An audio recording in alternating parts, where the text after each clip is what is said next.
Welcome to Livingstone Ranch. Today I'm going to answer the question that you've all been wanting to know.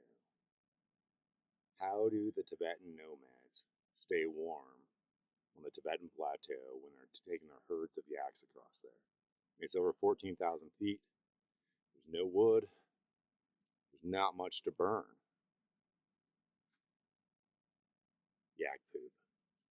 This is a dry yak turd. You see, they burn it. Yak turds, they'll burn real warm and very consistent heat, and they burn for a very long time. So it makes it ideal for keeping warm at night. It makes it ideal for cooking.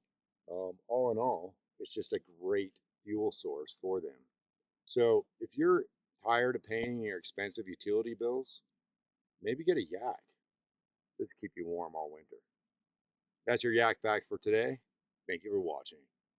Please give us a like, follow us, and share this video. We want people to learn about yaks, and yeah, they're awesome animals. Maybe we see some more yak ranches pop up. Thanks again.